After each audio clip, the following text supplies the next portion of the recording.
ఇది వచ్చేసి part 2 of Umamaheswara Swamy temple. So అక్కడ మనం పైన దర్శనం చేసుకున్న తర్వాత కిందకు వచ్చాక మనకు చిన్న అమ్మవారి టెంపుల్ ఉంటుంది. అక్కడ దర్శనం చేసుకొని మనం ఇక్కడ కొంచెం గుట్టలా ఉంటుంది కదా, ఇక్కడికి నడుచుకుంటూ వెళ్తే అవి చూస్తున్నారు కదా, అక్కడే ఉమామహేశ్వర స్వామి టెంపుల్ ఉంటుంది. సో మనం అక్కడికి వెళ్ళగానే మనకి స్టార్టింగ్లోనే లెఫ్ట్ సైడ్ వచ్చేసి మనకి స్టార్టింగ్ వచ్చేసి ఆంజనేయ స్వామి ఉంటారు. సో ఆంజనేయ స్వామిని దర్శనం చేసుకున్న తర్వాత ముందుకు వెళ్తే మనకు రైట్ సైడ్లో నవగ్రహాలు ఉంటారు. సో నవగ్రహాలను కూడా దర్శనం చేసుకున్నాక లోపలికి వెళ్తే మనకి అప్పుడు ఉమామహేశ్వర స్వామి టెంపుల్ కనిపిస్తుంది అన్నమాట. సో ఇది వచ్చేసి ఉమామహేశ్వర స్వామి టెంపుల్.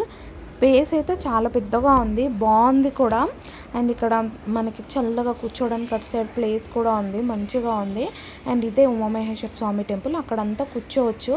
ఇక్కడ మా వాళ్ళు చూడండి, పిల్లలు ఎంత బాగా ఆడుకుంటున్నారో, చల్లగా ఉంది, అందరూ కూర్చొని ఆడుకుంటున్నారు. నేనైతే ఈ టెంపుల్ని విజిట్ చేయడం ఫస్ట్ టైం, నాకైతే చాలా అంటే చాలా బాగా నచ్చింది.